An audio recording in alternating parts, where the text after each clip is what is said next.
नमस्कार। आज विशेष रूप से 6 जुलाई 2020 डॉक्टर श्यामा प्रसाद मुखर्जी की जन्म जयंती के उपलक्ष्य में उनके विचारों को मैं सर्वप्रथम नमन करता हूं और कार्यकर्ताओं को शुभेच्छा देता हूं कि उनकी विचार प्रणाली और आदर्श कार्यशैली को हम सब अपने जीवन में अपनाएं, ऐसा प्रयास करें। यही उनको आज आदरांजलि होगी। वैसे हम सब जानते हैं कि 1901 में 6 जुलाई को डॉक्टर श्यामा प्रसाद मुखर्जी का जन्म कलकत्ता के प्रतिष्ठित परिवार में हुआ था। और ऐसे समय पे ये बातें मन में आती है कि आज 2020 में हम बैठे हैं और 1901 से लेके 2020 यानी करीबन 120 वर्षों पहले के जन्मे हुए हमारे भारतीय जनसंघ के संस्थापक, एक आदर्श शिक्षाविद, चिंतक, ऐसे हमारे थोर महान नेता डॉक्टर श्यामा प्रसाद मुखर्जी की आज की जन्म जयंती के उपलक्ष्य में हम आपसे ये बात कर रहे हैं। मैं जानता हूँ हमारे आज के इस फेसबुक लाइव द्वारा हमारे उत्तर मुंबई के सांसद आदरणीय गोपाल शेट्टी जी भी हमारे साथ जुड़े हुए हैं। भारतीय जनता पार्टी के सभी कार्यकर्ता एवं देशभक्त नागरिक, देश प्रेमी नागरिक जिनके हृदय में प्रखर राष्ट्रवाद की भावना ज्वलंत है, ऐसे हमारे सभी देशभक्त नागरिकों को मैं आज के हमारे डॉक्टर श्यामा प्रसाद मुखर्जी की जन्म जयंती के उपलक्ष्य में लाख लाख धन्यवाद देता हूँ, शुभेच्छा देता हूँ। और उनकी विचारधारा, उनकी आदर्श ऐसी विचार शैली को हमारे जैसे सर्वसामान्य कार्यकर्ताओं ने अपने जीवन में आचरण करना चाहिए।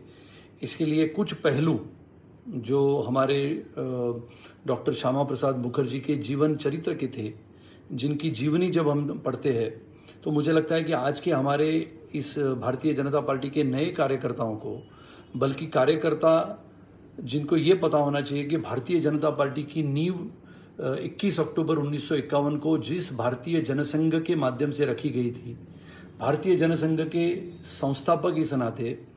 डॉक्टर श्यामा प्रसाद मुखर्जी के मन में तभी क्या आया होगा कि प्रखर राष्ट्रवाद, एक जाज्वल्य ऐसी देशभक्ति और एक हिंदुस्तान सर्वशक्तिमान ऐसा देश बने।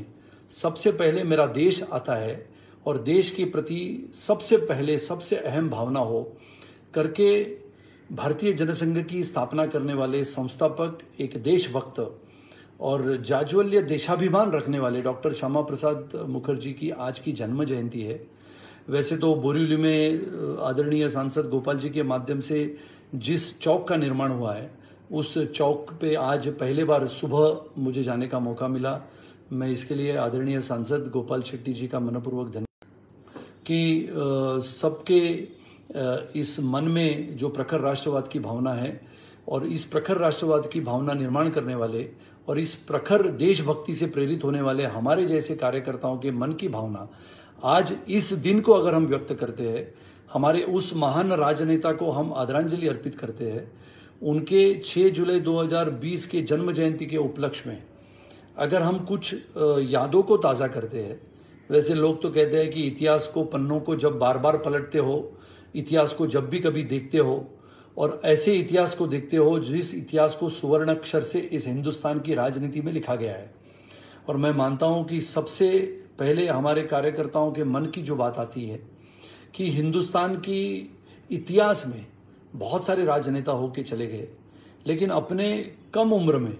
यानी जैसे हमने देखा कि 6 जुलाई 2020 में हम बैठे हैं, तो 6 जुलाई 1901 में जिनका जन्म हुआ, डॉक्टर श्यामा प्रसाद मुखर्जी के जन्म के पश्चात बहुत ही प्रतिष्ठित परिवार में उनका जन्म हुआ था। कलकत्ता में जन्म होने के पश्चात, बीए की डिग्री लेने के पश्चात, वो बीए की उपाधि लेने के पश्चात लंदन चले गए, विदेश चले गए और विदेश जाने के पश्चात वहां पर उन्होंने बैरिस्टर इस पदवी को लेने के पश्चात, उपाधि लेने के पश्चात यह निर्णय कर लिया कि मैं पुनः एक बार मेरे स्वदेश लौटूंगा, मेरे देश लौटूंगा, मेरे देश के लिए कुछ तो करूंगा। और सर्वसाधारण रूप में पुनः एक बार साधारण 1930 के करीब वो पुनः एक बार अपने स्वदेश, अपने देश में लौटा है। और उनको पूछा गया कि आप तो बैरिस्टर बन चुके थे और बैरिस्टर बनने के पश्चात आपको उसी लंदन में आप इतनी सेवा कर सकते थे, लेकिन उन्होंने तभी जवाब दिया था कि मेरे हृदय में ये हिंदुस्तान बसता है, मेरे हृदय में प्रखर राष्ट्रवाद बसता है, मेरे हृदय में प्रखर राष्ट्रभक्ति और देशभक्ति बसती है। मैंने चाहे जितना शिक्षा हासिल कर ली, लेकिन मैं मेरे हिंदुस्तान में वापस जाते हुए मेरे शिक्षा का उपयोग मेरे समाज के लिए करूंगा करके मैं वापस इस हिंदुस्तान में आ गया। और 33 वर्ष की बिल्कुल आयु, और 33 वर्ष की आयु में उन्होंने हिंदुस्तान के सबसे बड़े ऐसे कलकत्ता के विश्वविद्यालय में कुलपति बन गए। विचार करो कि वो जमाना था, साधारण 1933-34 का समय था। पूरे देश में माहौल बन चुका था,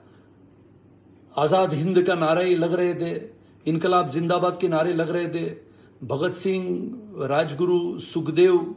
फांसी पे चढ़ गए थे। और ऐसे माहौल में उसी कलकत्ता विश्वविद्यालय में कुलपति बनने का मान हमारे स्वर्गीय डॉक्टर श्यामा प्रसाद मुखर्जी जी को मिला था। और फिर जब कुलपति बने तो माहौल थोड़ा थोड़ा खराब होने का समय चल चुका था। लोगों के मन में ये बातें आती थी कि कलकत्ता, जिसको बंगाल कहते थे,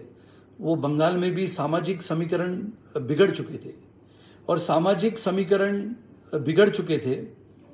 सामाजिक समीकरण बिगड़ने का सबसे पहला कारण हो चुका था कि सांप्रदायिक विभाजन करने की इच्छा ब्रिटिशों को हो चुकी थी। और ऐसे समय में डॉक्टर मुखर्जी सच्चे अर्थों में मानवता के उपासक और सिद्धांतवादी भी थे। लोग कहते थे कि मानवता के उपासक होना और कुलपति होना, ये दो बातें साथ में नहीं चलती है। लेकिन डॉक्टर श्यामा प्रसाद मुखर्जी बहुत, जिसको हम गाढ़े अभ्यासक कहते हैं, सिद्धांतों के अभ्यासक थे, शिक्षाविद थे, चिंतक थे। और चिंतक होने के नाते उन्होंने ये तय कर लिया था कि दोनों बाजुओं को मैं समान रूप से देखूंगा।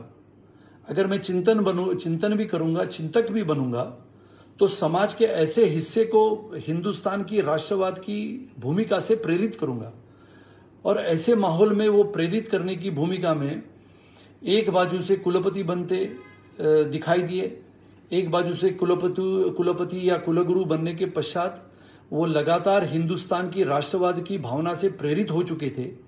और प्रेरित होने के पश्चात लोगों को भी प्रेरित करने का काम वो शुरू कर चुके थे। लोग उनको कहते थे कि आप तो कुलपति हो,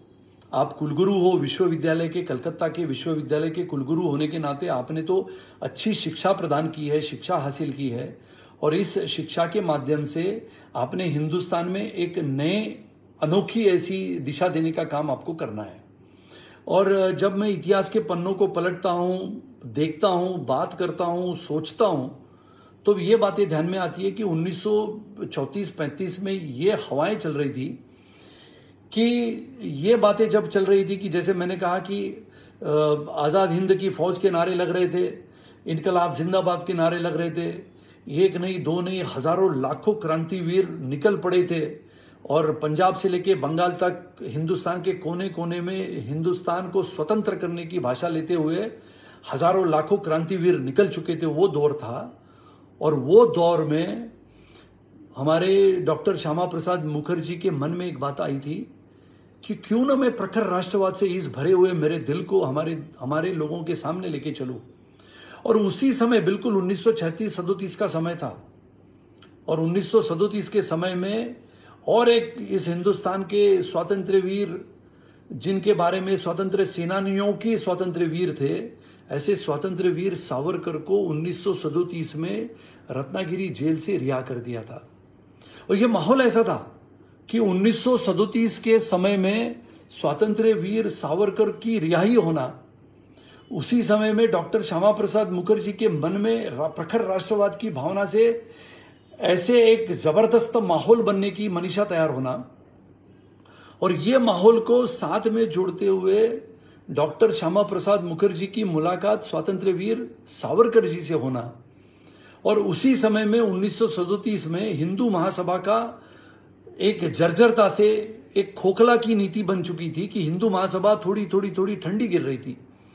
और ब्रिटिश साम्राज्य को यह पता था कि हिंदू महासभा में अगर चेतना कोई डाल सकता है तो वो चेतना डाल सकने वाली एक ही व्यक्ति थे, स्वतंत्र वीर सावरकर, जिनको रिहाई कर दे गए थे। और स्वतंत्र वीर सावरकर जब रिहा हो गए रत्नागिरी से, तो हिंदू महासभा के अध्यक्ष बनने का मान उन्होंने स्वीकार कर लिया कि मैं अध्यक्ष बनना चाहता हूं। देखो, एक बाजू में बंगाल में कलकत्ता में बसे हुए विश्वविद्यालय के कुलगुरु कुलपति डॉक्टर श्यामा प्रसाद मुखर्जी के भी मन में वो प्रखर राष्ट्रवाद निर्माण हो रहा था। प्रखर राष्ट्रवाद की भूमिका लेते हुए स्वतंत्र वीर सावरकर ने पिछले 1901 से लेके 1911 में जब वो पकड़े गए थे, तब से लेके 1937 तक लगातार ब्रिटिश साम्राज्य को, ब्रिटिश को, हिंदुस्तान को गुलामगिरी की श्रृंखला से आजाद करने के लिए स्वतंत्र वीर सावरकर जी ने जो प्रयास शुरू किया था, उन प्रयासों में एक श्रृंखला, एक कड़ी और बढ़ गई थी कि डॉक्टर श्यामा प्रसाद मुखर्जी के मन में प्रखर राष्ट्रवाद निर्माण हो चुका था। और ऐसे समय में एक बाजू में 1937 में हिंदू महासभा के अध्यक्ष बनने का मान मिला हमारे स्वतंत्र वीर सावरकर जी को। सावरकर जी ने 1937, 38, 39, 40, 41, 42 तक हिंदू महासभा का अध्यक्ष बनने का मान लिया और अध्यक्ष बनते हुए उन्होंने पूरे हिंदुस्तान में हिंदू महासभा का काम जबरदस्त बढ़ाने का काम किया। ये योगदान ऐसा था कि ऐसे समय में उनका काम बढ़ रहा था कि रत्नागिरी से लेके कन्याकुमारी तक, जम्मू कश्मीर से लेके विशाखापट्टनम तक, केरल से लेके इसी मुंबई की हमारी भूमि तक हिंदू महासभा की गूंज उठ रही थी। और हिंदू महासभा की गूंज उठते समय एक बात विशेष रूप से ध्यान आई थी कि हिंदू महासभा का काम एक बाजू से जोर शोर से चल रहा था, प्रखर हिंदुत्ववादी, प्रखर राष्ट्रभक्ति, प्रखर देशभक्ति, गुलामगिरी की श्रृंखला से आजाद करने के लिए इस हिंदुस्तान की धरती के लिए हजारों स्वतंत्र सेनानी बलिदान कर रहे थे। और ऐसे समय में लगातार बंगाल के सुपुत्र, बंगाल के दूषित वातावरण को सुधारने की मनीषा भी रखने वाले डॉक्टर श्यामा प्रसाद मुखर्जी ने यह तय कर लिया था कि आने वाले समय में मैं अगर काम करूं तो मैं काम कर सकता हूं, तो हमारे बंगाल के विभाजन को रोकने का काम कर सकता हूं। इसके लिए भारतीय जनता पार्टी के आज के कार्यकर्ताओं को यह जानना जरूरी है, इतिहास जानने की आवश्यकता है, उनके विचारों पे, उनके आदर्श ऐसी कार्य प्रणाली पे काम करने की आवश्यकता आज भी है, लगातार निरंतर चलती रहेगी। लेकिन इतिहास को भी साक्षी मानते हुए इतिहास में किए गए उन कामों को भी ध्यान में रखना होगा। तो ये जानना भी जरूरी है कि प्रखर देशभक्ति, प्रखर राष्ट्रवाद और हिंदुओं के भविष्य के लिए पूरा जीवन बिताने का निर्णय हमारे डॉक्टर श्यामा प्रसाद मुखर्जी ने तय कर लिया था। और यह तय कर लिया था कि जैसे प्रखर राष्ट्रभक्ति, प्रखर देशभक्ति ऐसे बंद मुट्ठी करो तो लगता है कि दिल में तिरंगा जलता है। और ये प्रखर राष्ट्रभक्ति और देशभक्ति का जज्बा लेते हुए डॉक्टर श्यामा प्रसाद मुखर्जी, स्वतंत्र वीर सावरकर जी का उन सपनों के भारत के लिए निकल पड़े थे। और ये निकल पड़े थे, लेकिन उनके ध्यान में एक बातें आई थी कि बंगाल का विभाजन सांप्रदायिक माध्यम से करने का जो एक प्रस्ताव ब्रिटिश के लोगों ने रखा है, ब्रिटिश के साम्राज्य में काम करने वाले ब्रिटिशों के लोगों ने रखा है, और उसको अगर खोखला करना है, उसको खारिज करना है, तो अपने बंगाल की सांप्रदायिकता के विभाजन को रोकना होगा।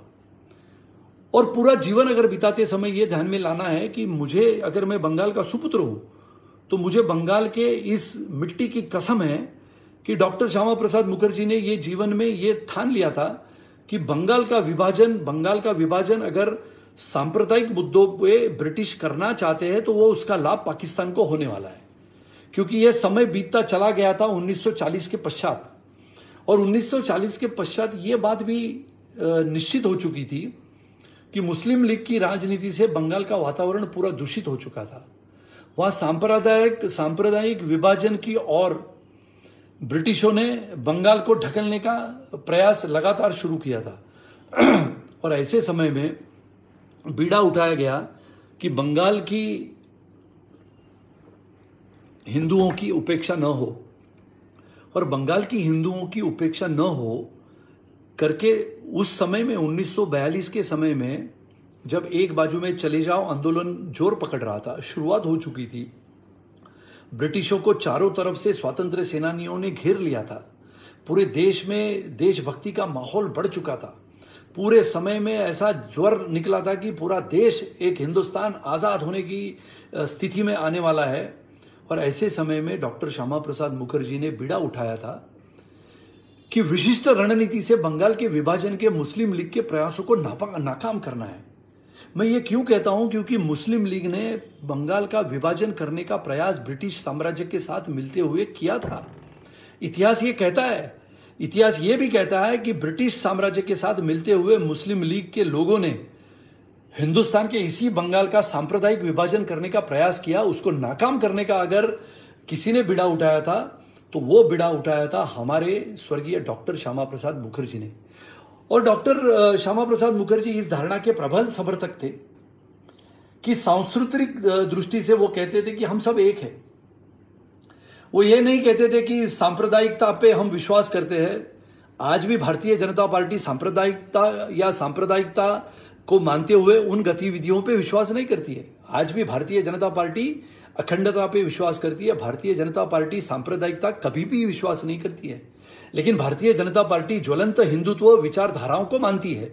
और ये ज्वलंत हिंदुत्व की विचारधारा लाने वाले, प्रखर राष्ट्रवाद को मानने वाले डॉक्टर श्यामा प्रसाद मुखर्जी की आज की जन्म जयंती पे हमारे दिल को झंझोड़ने वाली ये बात 1946 में, 1942 में करने वाले डॉक्टर श्यामा प्रसाद मुखर्जी थे कि मुस्लिम लीग अगर सांप्रदायिकता के माध्यम से विभाजन करने वाले बंगाल को अगर हमें रोकना है तो इसको रोकने के लिए क्या करना होगा, तो बीड़ा उठाना पड़ेगा। और बीड़ा कैसे उठाना पड़ेगा, तो पूरे देश का भ्रमण करना पड़ेगा। और पूरा देश का भ्रमण कैसा करना पड़ेगा, तो पूरे देश में इनकलाब जिंदाबाद के नारे देने वाले करोड़ों हमारे स्वातंत्र्य वीरों को, स्वातंत्र्य सेनानियों को हौसला देना पड़ेगा।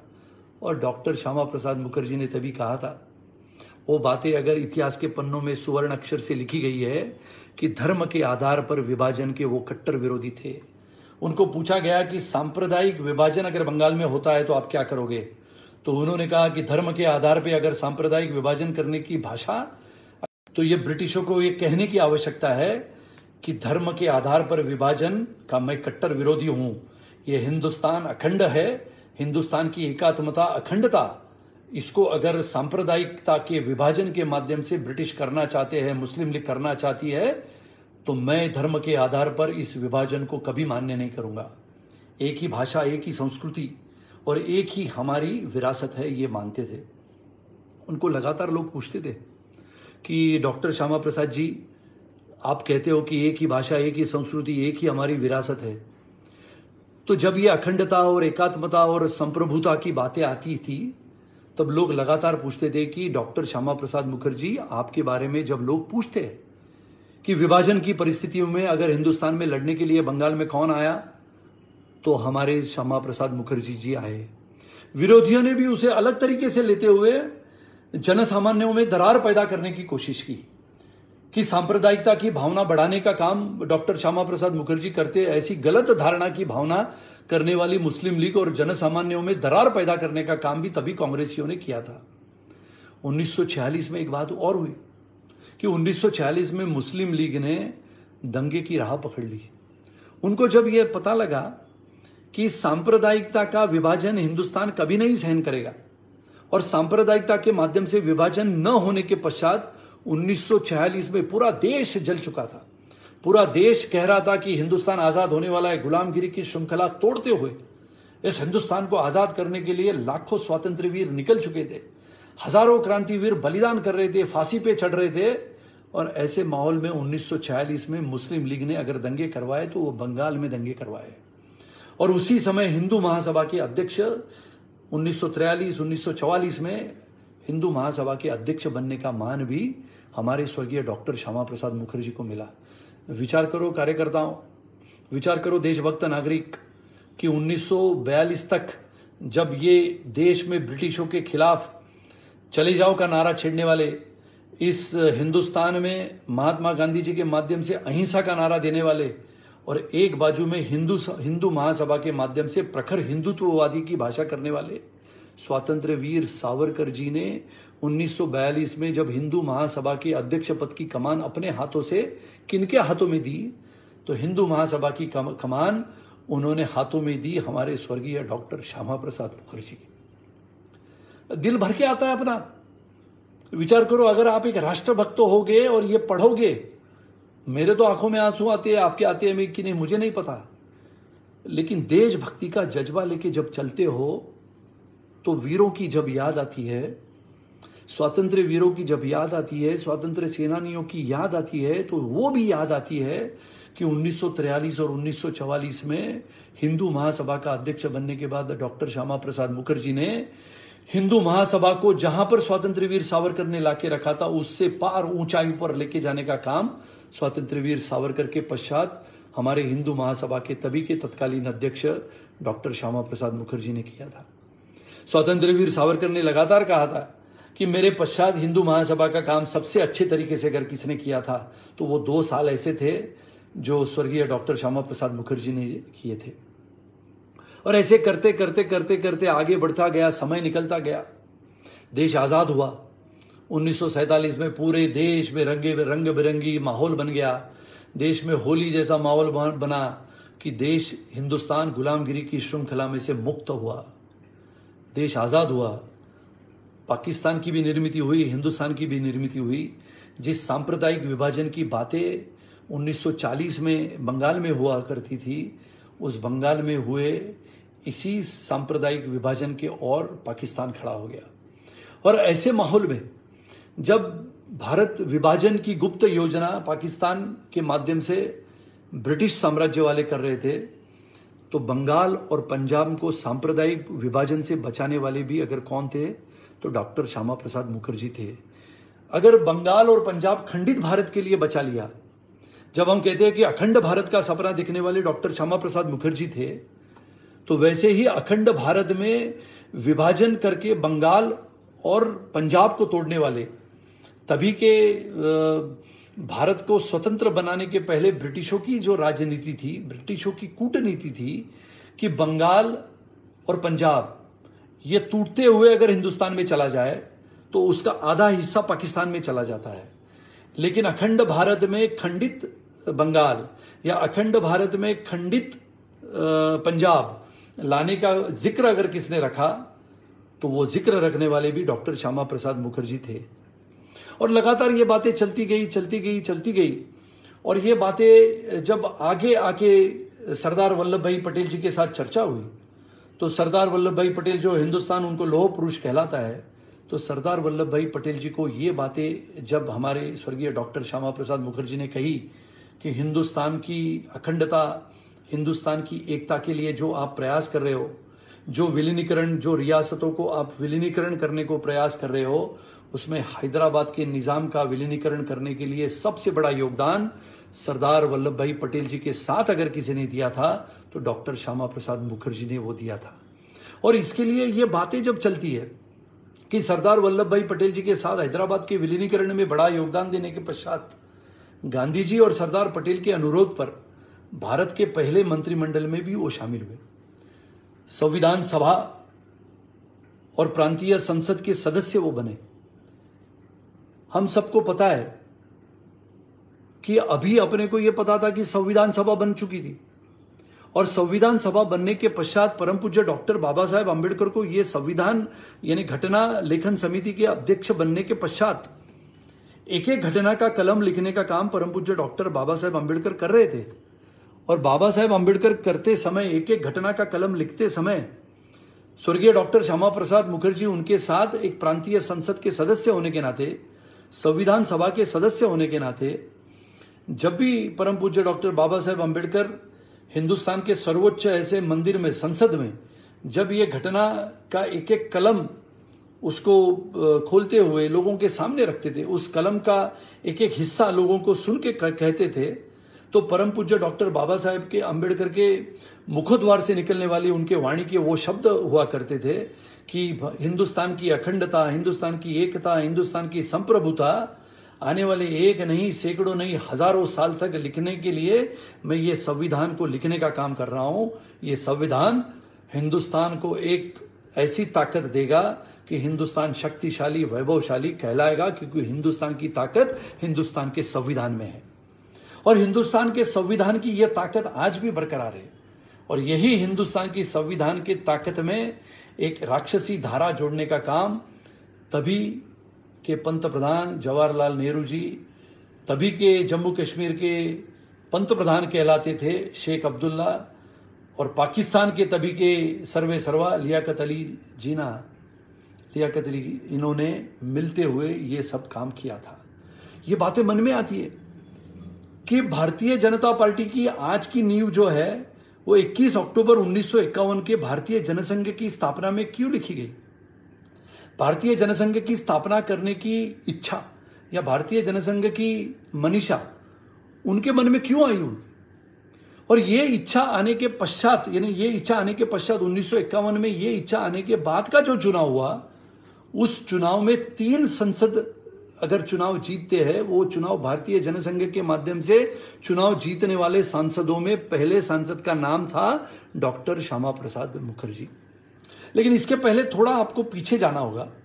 कि 1950 यानी देश आजाद हुआ 1947 में, सबके मन में ये बात आती है कि हम लगातार नारा देते हैं जहां हुए बलिदान मुखर्जी वो कश्मीर हमारा है। तो ये नारा देते देते देते भारतीय जनता पार्टी का, आपका और मेरे जैसा छोटा कार्यकर्ता आगे आया, बढ़ गया। लेकिन इसका कारण क्या था कि 1947 में कि संसद बनी लेकिन चुनाव नहीं हुआ था। तो चुनाव बनने के लिए देश का मंत्रिमंडल तो बना था, देश के प्रधानमंत्री पंडित जवाहरलाल नेहरू जी बने थे, देश का पूरा मंत्रिमंडल बना था, परम पूज्य डॉक्टर बाबा साहेब अंबेडकर भी मंत्रिमंडल के हिस्सा थे, डॉक्टर श्यामा प्रसाद मुखर्जी भी मंत्रिमंडल के हिस्सा थे। लेकिन जैसे 1947 में देश स्वतंत्र हुआ,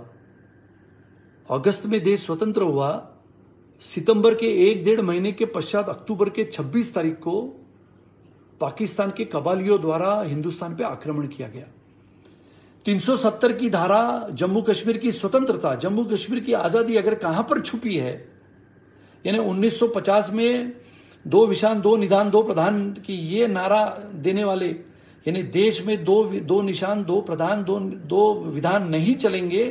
ये नारा देने वाले हमारे स्वर्गीय डॉक्टर श्यामा प्रसाद मुखर्जी का ये इतिहास 1947 के वो पहली लड़ाई में छुपा हुआ है,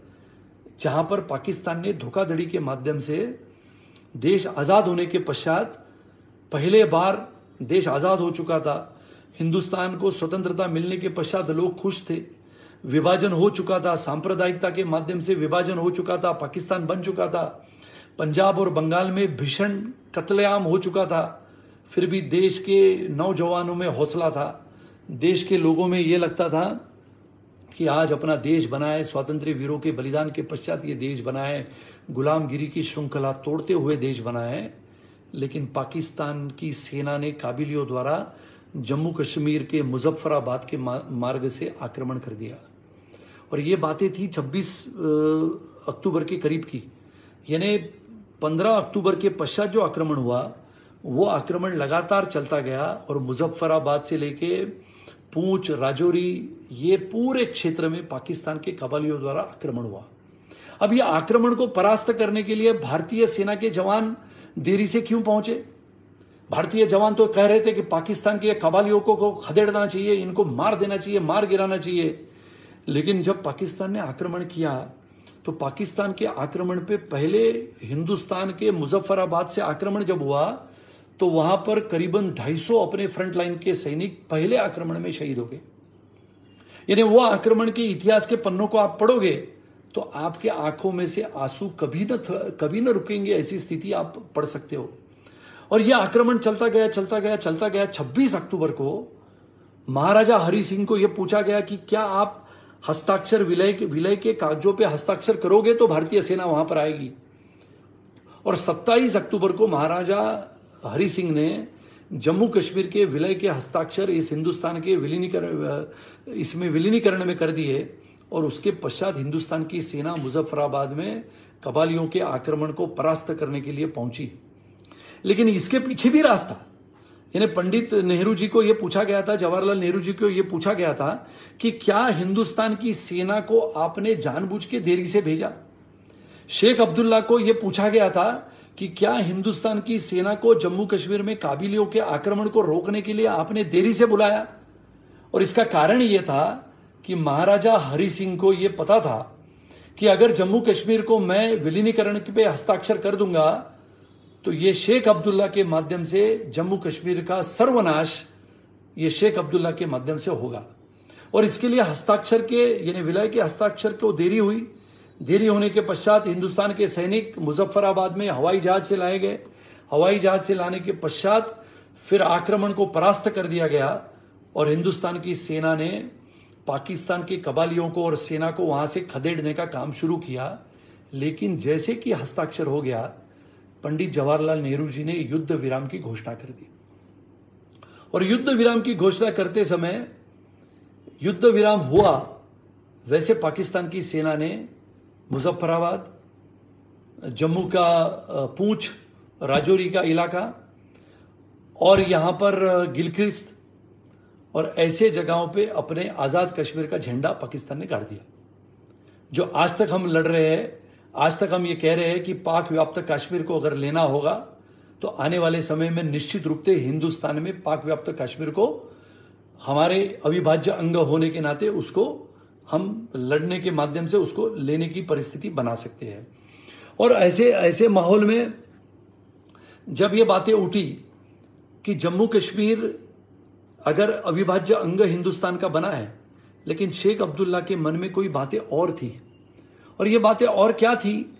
कि जम्मू कश्मीर को एक अलग दर्जा बनाने की मांग उन्होंने रखी थी। और अलग दर्जा बनाने की मांग रखते हुए 370 की धारा का जन्म देने वाले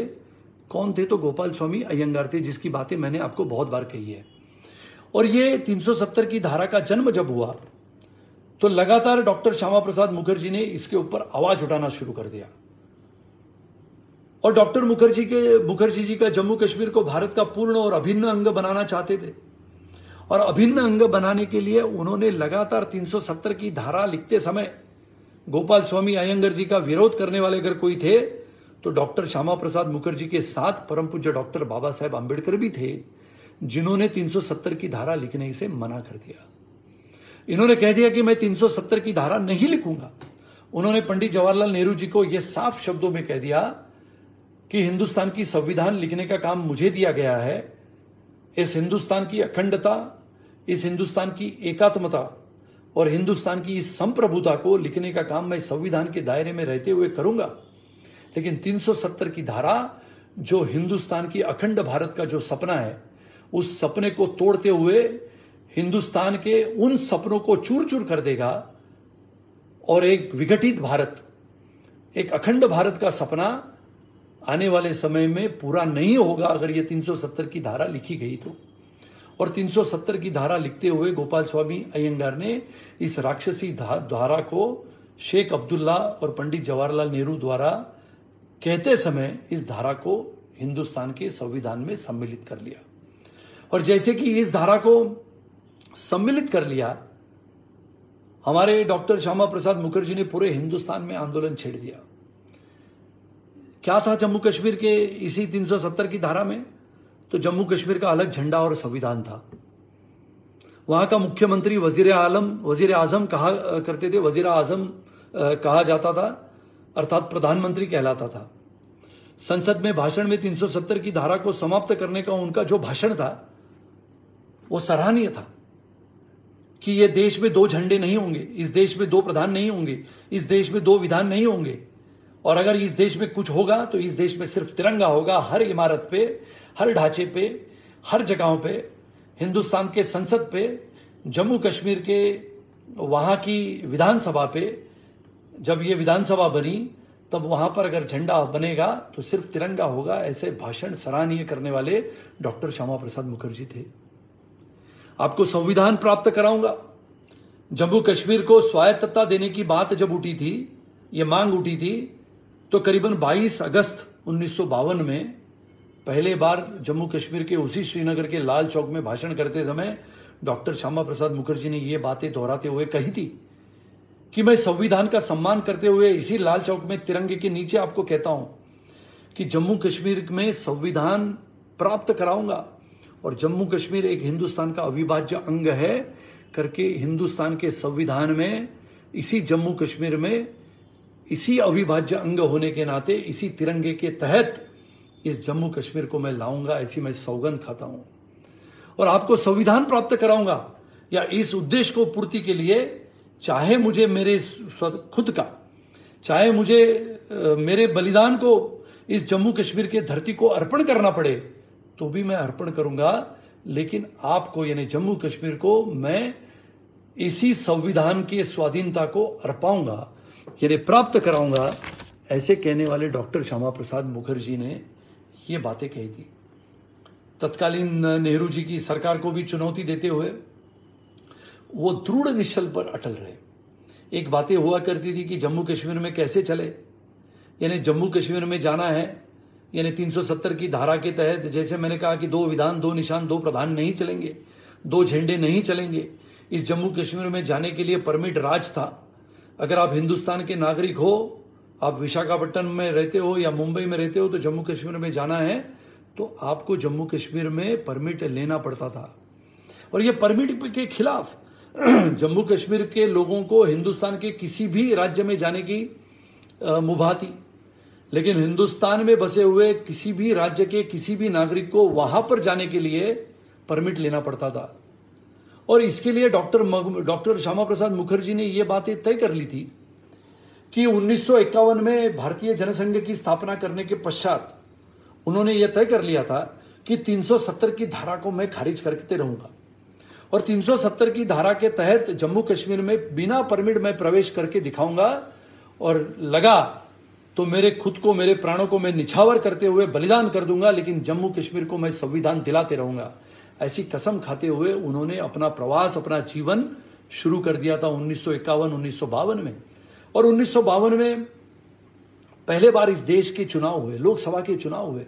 लोकसभा के चुनाव में भारतीय जनसंघ के नाते उन्होंने देश के पहले 3 सांसदों के चुनाव को मद्देनजर रखते हुए हमारे पहले बार भारतीय जनसंघ के 3 सांसद बने। 3 सांसद बनने के बाद लोगों ने पूछा कि डॉक्टर श्यामा प्रसाद जी को पूछा गया कि डॉक्टर मुखर्जी जी, आपको हम पूछते हैं कि क्या आप ये 3 सांसदों से खुश हो? उन्होंने कहा, मैंने तो भारतीय जनसंघ के नाते मैंने तो इस भारतीय जनसंघ की नींव रखी है। मैं तो कोई भविष्यवाणी नहीं करता हूं, लेकिन आज नहीं बल्कि 50 वर्ष के पश्चात, 100 वर्षों के पश्चात ऐसी स्थिति इस हिंदुस्तान में पैदा होगी कि भारतीय जनसंघ के माध्यम से राजनीति में काम करने वाली ऐसी पार्टी होगी जो प्रखर राष्ट्रवाद, प्रखर देशभक्ति, प्रखर ज्वलंत हिंदुत्व की विचारधारा को मानने वाली प्रखर ऐसे राजनीतिक पार्टी होगी जो हिंदुस्तान की राजगद्दी पे बैठते हुए हिंदुस्तान की विचारधारा को बदलते हुए एक शक्तिशाली भारत का निर्माण करेगी। ये 1952 की लोकसभा के पश्चात डॉक्टर श्यामा प्रसाद मुखर्जी ने कहा था। और श्यामा प्रसाद मुखर्जी ने ये जब बातें कही थी तो किसको पता था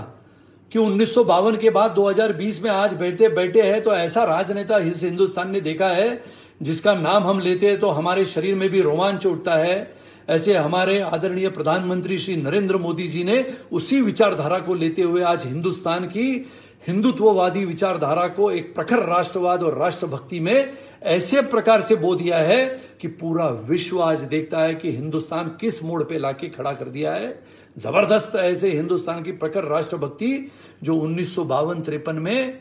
हिंदुस्तान में एक भारतीय जनसंघ इस नाते डॉक्टर स्वर्गीय श्यामा प्रसाद मुखर्जी जी ने बनाई थी। और ये बातें हुई कि डॉक्टर श्यामा प्रसाद मुखर्जी ने ये बातें ठान ली थी कि मुझे जम्मू कश्मीर में जाना है। और मुझे क्यों जाना है? तो जम्मू कश्मीर में लगी हुई 370 की धारा के तहत 2 विधान 2 निशान 2 प्रधान 2 झंडे हमें नहीं चलेंगे। हम प्रखर राष्ट्रवाद के साथ है। हम हिंदुत्ववादी विचारधाराओं के मानते हुए हिंदुत्व की, हिंदू राष्ट्र की कल्पना लेते हुए हम जा रहे हैं। जम्मू कश्मीर में बिना परमिट में प्रवेश करूंगा। और हम सबको याद है कि 8 मई 1953 का वो समय था कि स्वर्गीय अटल जी के साथ स्वर्गीय श्यामा प्रसाद मुखर्जी श्रीनगर की ओर चल पड़े थे। और श्रीनगर की ओर चल पड़ने के पश्चात जब गाड़ी में से अटल जी के साथ अटल जी को पीछे छोड़ते हुए उन्होंने कहा था कि अटल जी, आप पुनः एक बार हिंदुस्तान के लोगों को बता दो कि मैं इस परमिट राज के खिलाफ 370 धारा के खिलाफ हिंदुस्तान के इसी सरजमी पे जम्मू कश्मीर में जा रहा हूं जो हिंदुस्तान का अविभाज्य अंग है, जहां पर परमिट मुझे लेना पड़ता है। मैं इस हिंदुस्तान का एक देशभक्त नागरिक हूं, लेकिन मैं वहां पर जा रहा हूं।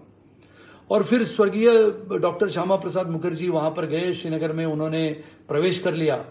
और स्वाभाविक रूप से वो प्रवेश करते समय शेख अब्दुल्ला ने उनको हिरासत में ले लिया। और शेख अब्दुल्ला ने उन्होंने उनको हिरासत में लेते हुए जेल में बंद कर दिया और जेल में बंद करने के पश्चात 40 दिनों के पश्चात उनकी रहस्यमय मृत्यु हुई। और जेल में जाने के पश्चात पूरा देश में आंदोलन छिड़ गया कि डॉक्टर श्यामा प्रसाद मुखर्जी को गलत तरीके से इन्होंने हिरासत में लेके रखा है। जिस जम्मू कश्मीर में 370 के धारा के तहत परमिट राज का काम करने वाले शेख अब्दुल्ला और तभी के प्रधानमंत्री पंडित जवाहरलाल नेहरू जी के खिलाफ पूरा देश उमड़ पड़ा था और कांग्रेस के खिलाफ पूरे देश में ऐसा माहौल बन चुका था कि प्रखर राष्ट्रभक्ति और जाज्वल्य देश का अभिमान रखने वाले स्वातंत्र्य वीर और स्वातंत्र्य सेनानियों के सभी लोगों के अभिमानास्पद ऐसे लोगों ने कहा था कि ये बलिदान करने वाले, यानी रहस्यमय मृत्यु होने के पश्चात अपने स्वयं को इस हिंदुस्तान के उसी जम्मू कश्मीर में संविधान प्राप्त कराऊंगा और आपको हिंदुस्तान को, जम्मू कश्मीर को मैं हिंदुस्तान का एक अविभाज्य अंग होने के नाते आपको संविधान प्राप्त कराऊंगा या फिर इसी जम्मू कश्मीर में आते हुए स्वयं को बलिदान कर दूंगा। ऐसा कहते हुए स्वयं को बलिदान करने वाले डॉक्टर श्यामा प्रसाद मुखर्जी को आज उनके जन्म जयंती के उपलक्ष्य में मैं शतशः नमन करता हूं और कभी कभी विचार करता हूं कि ऐसी ज्वलंत विचारधारा को लेते हुए इन लोगों ने काम किया। स्वर्गीय श्यामा प्रसाद मुखर्जी ने ऐसा काम कर दिया कि 370 की धारा को समाप्त करने के लिए अपने प्राणों की आहुति दे दी, लेकिन कभी उन्होंने यह नहीं सोचा था कि 1953 में उनका जब निधन हुआ, 23 जून 1953 को निधन होने के पश्चात स्वर्गीय अटल जी ने भाषणों में एक नहीं लगातार कहते चले थे कि स्वर्गीय श्यामा प्रसाद मुखर्जी का बलिदान हम कभी नहीं भूलेंगे। और ये घोषणा देते देते देते हमारे पिताजी से लेके आज के नए युवक कार्यकर्ताओं तक सभी लोगों ने ये घोषणा देते देते हम बड़े हुए, जहां हुए बलिदान मुखर्जी वो कश्मीर हमारा है। हम लगातार घोषणा देते थे 370 की धारा को समाप्त करो,